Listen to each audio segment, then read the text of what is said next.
lean, hair tan, cold eye and collar, under the mud we crawl.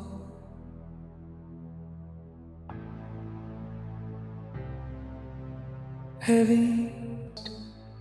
the clock stopped ticking now. Silence, buried deep under the frost. Before you learn anything else today, you must strip away every headline, every political soundbite, and every modern map you have ever seen. Because to understand the Iranian plateau is to look into a mirror of human existence that has been reflecting the same light for 7,000 years. We are taught to view history as a collection of separate boxes, nations that rise, peak, and inevitably crumble into the dust. But Iran is the historical anomaly that refuses to stay in the grave, a civilization that does not merely survive its conquerors, but systematically consumes them from the inside out until they are wearing Persian silk and speaking Persian verse. There is a psychological terror in this kind of longevity. It is the reason that every empire, from the Macedonians to the Mongols, felt the need to burn its palaces. Yet even as the smoke cleared, they found themselves seduced by the very administrative genius and philosophical depth they tried to erase. In the heart of the desert city of Yazd, there is a fire that has been tended by Zoroastrian magi since 470 AD, a flame that has never been allowed to touch the ground or be extinguished by the shifting winds of a dozen different dynasties, standing as a physical heartbeat for a nation that measures its pulse not in election cycles, but in the slow, grinding movement of millennia. This story does not begin with a king or a declaration of war. It begins with the terrifying realization that while the rest of the world was still struggling to form basic tribal structures, the people of this plateau were already constructing a moral and intellectual fortress that would outlast the very concept of time as we know it. The geography of the Iranian plateau is a brutal architect of the human spirit, a high-altitude fortress framed by the jagged Zagros and Alborz mountains that forced its inhabitants to become masters of the impossible or perish in the arid dust. By 7000 BCE, at sites like Ganj Dara, Neolithic humans were already domesticating the landscape, but it was the emergence of the Elamites in the 4th millennium BCE that signaled the arrival of a truly sophisticated psychological force in the ancient Near East. The Elamite capital of Susa, founded around 4200 BCE, was not merely a city, it was a cultural laboratory where a people with an undecipherable language, a linguistic isolate that shares no DNA with Indo-European or Semitic tongues, created a writing system and a legal framework that would haunt the Mesopotamian empires for 3,000 years. The Elamites were the others of history, the shadow dwellers who could march into Sumer in 2004 BCE and bring the mighty Ur-III dynasty to its knees, carrying the Sumerian gods back to Susa as psychological trophies to prove that the old world was dying and a new, more resilient Iranian identity was taking its place. Even when the Assyrian war machine under Ashurbanipal finally enacted a genocidal campaign against them in 639 BCE, the Elamite ghost was so pervasive that centuries later, the great Persian kings would still use their language for royal administration, proving that in this land, a defeated culture is often just a culture waiting to be reborn in the bloodline of the victor. The true intellectual explosion of the plateau, however, came not from the sword, but from the mind of a prophet named Zarathustra, who somewhere between 1500 and 600 BCE shattered the ancient world's comfort with polytheism by introducing the most radical psychological concept in human history, the universe as a moral choice. Before the rise of the great Persian empires, the Indo-European tribes brought with them a reverence for the elemental forces of fire, water, and the sacred drink known as hauma. But Zarathustra transformed these rituals into a cosmic battleground between Ahura Mazda, the Lord of Wisdom and Truth, and Angra Mainyu, the spirit of the lie. This was the first time humanity was told that their individual thoughts, words, and deeds were the decisive factors in a universal war between order and chaos, a philosophy that provided the spiritual scaffolding for the Achaemenid Empire and would eventually seep into the bedrock of Judaism, Christianity, and Islam. The Persian identity became synonymous with Asha, the cosmic order, and the psychological weight of this belief created a society that viewed the lie as the greatest possible sin, a cultural trait that Greek historians like Herodotus noted with a mix of awe and suspicion.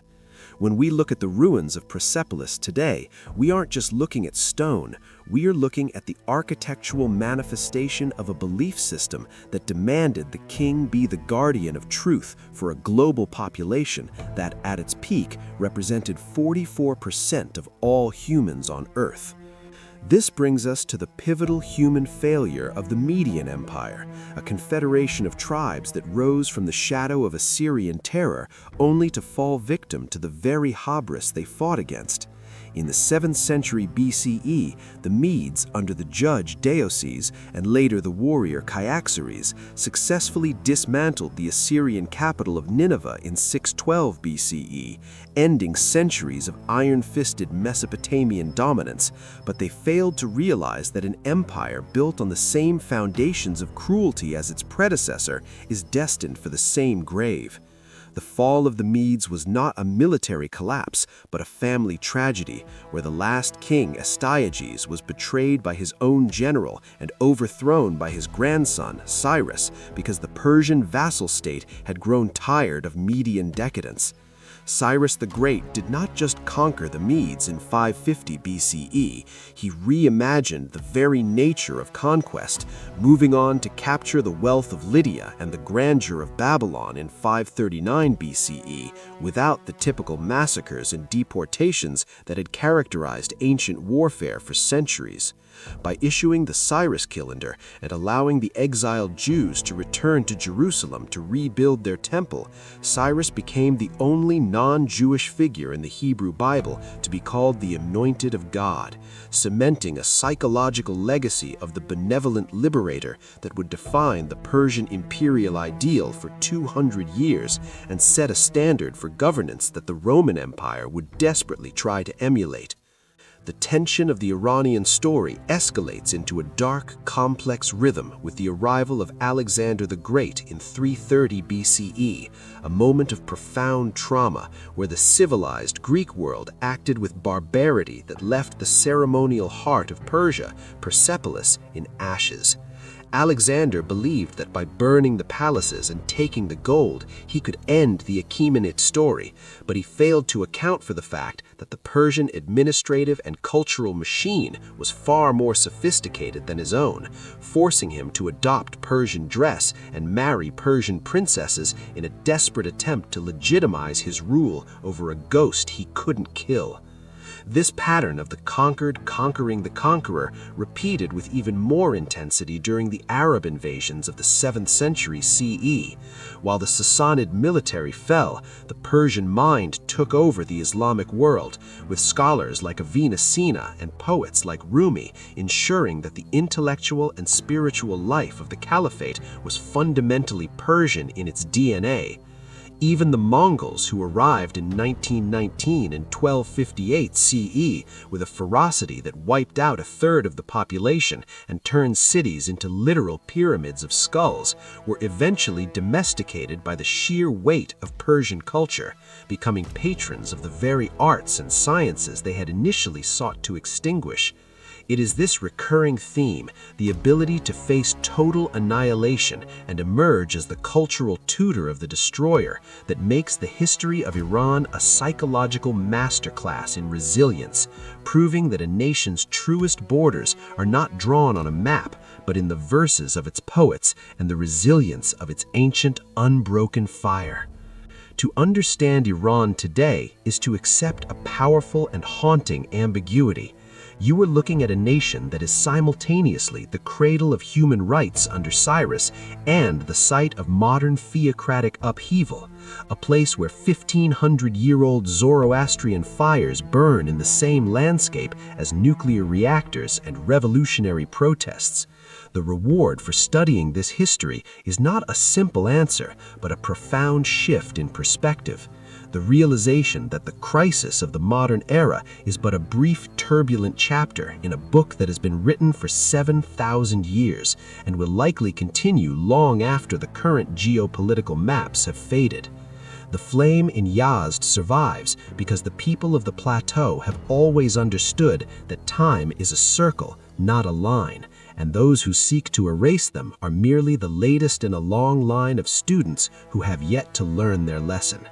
If the depth of this story has challenged what you thought you knew about the roots of civilization and the endurance of the human spirit, then you have found the community you were looking for. This channel exists to protect these buried narratives from the simplification of the modern world, and by subscribing and turning on your notifications, you are not just watching a video, you are becoming a witness to the stories that refuse to die. Our next journey into the hidden corners of human history is already prepared, and it will change the way you see the world forever.